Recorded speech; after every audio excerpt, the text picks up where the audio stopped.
In this movie, a baby was born old and left at a nursing home.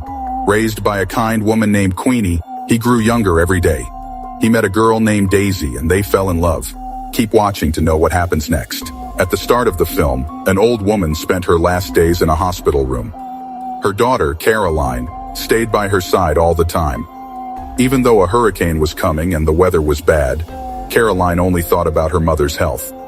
Knowing her mother would die soon, Caroline did everything she could to make her mother's last days better.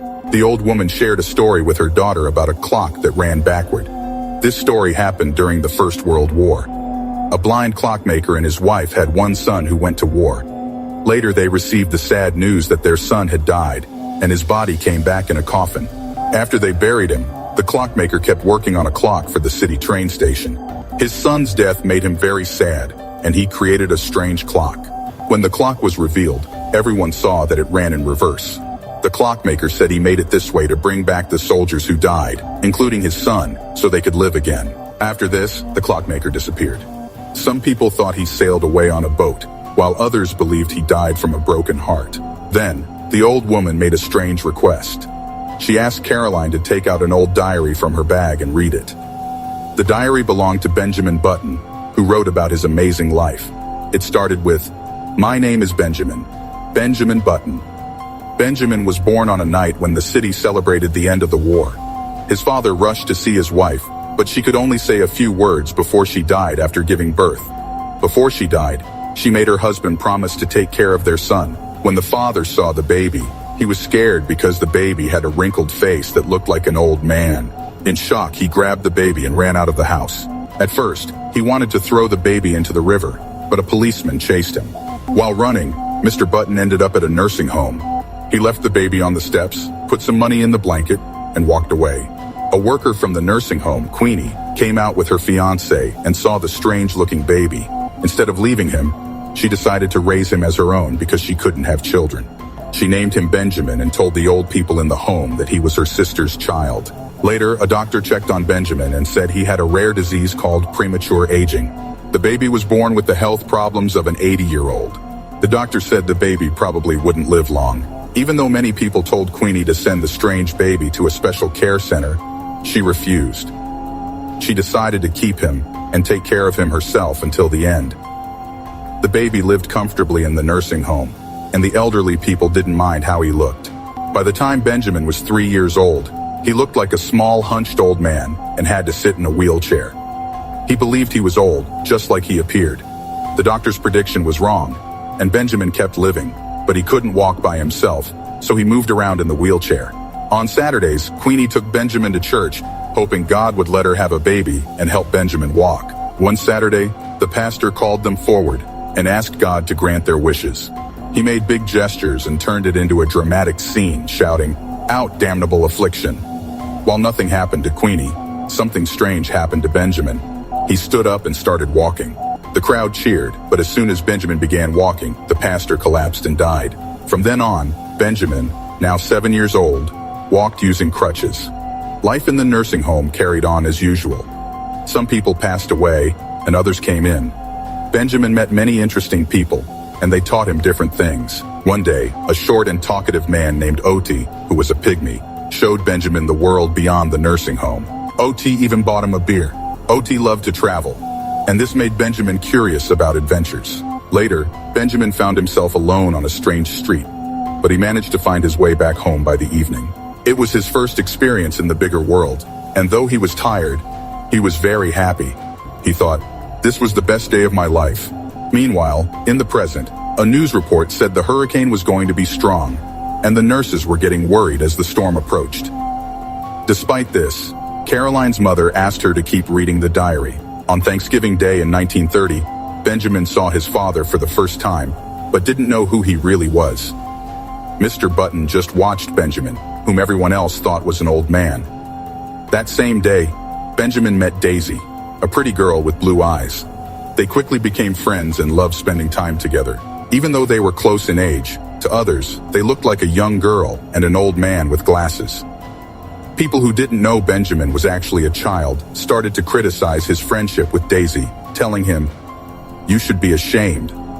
But Daisy and Benjamin understood each other perfectly. They were attracted to each other and shared many secrets. Caroline then realized, to her surprise, that her mother was the Daisy from Benjamin's diary. As the story continued, time went by, and Queenie gave birth to a daughter. Her daily prayers were answered. Benjamin became more independent and began talking to more people. A lady even taught him how to play the piano. Around this time, Benjamin noticed his hair was getting thicker, and his body was becoming stronger. He no longer needed crutches and walked without any trouble. When Benjamin turned 15, Queenie let him take a walk to the port. While there, he accidentally ended up on a ship and got hired as a sailor. Captain Mike, who enjoyed drinking, liked talking to Benjamin, thinking he was an old man. When the captain learned that Benjamin had never been with a woman, he took him to a brothel. The woman who spent time with Benjamin was very surprised by his physical strength and said, "I need a break." Benjamin realized that with money, he could get many things. And after his first time with a woman, he spent a long night talking and drinking at the bar. He wrote about this day in his diary, calling it the moment of growing up. Benjamin's feelings for Daisy grew stronger. One morning, he took Daisy to the boat and asked Captain Mike to give them a ride on the river. Even though he could lose his license, Captain Mike agreed, and they all enjoyed a romantic morning on the water. As Benjamin noticed more changes in his body, he started to suspect that he was becoming younger. One day, he decided to begin his own adventure and set out on a long journey. When they said their goodbyes, Daisy asked him to send postcards from every place he visited. Benjamin and Daisy went their separate ways. Daisy went to ballet school and started her career as a dancer, while Benjamin traveled the world with Captain Mike. True to his word, Benjamin sent Daisy postcards from all the places he visited. During the trip, the crew stayed at the Winter Palace Hotel. There, Benjamin met Elizabeth, a married woman who looked ordinary, but was in her middle years. At that time, he thought she was very beautiful. One night, when he came down from his bedroom to the foyer, he ran into Elizabeth, who could not sleep either. They sat down for tea and began to talk. Elizabeth told him stories about the places she had visited. They enjoyed their time together and felt a strong connection. This continued every night as they met in the foyer and talked until morning. Benjamin wrote letters to Daisy, and in one of them, he told her he had met a wonderful woman and had fallen in love. At that time, he thought of Daisy as just a childhood friend and considered Elizabeth to be his beloved. Their romance was beautiful and mysterious. At Elizabeth's request, they only met at night and said goodbye at dawn without telling each other their true feelings.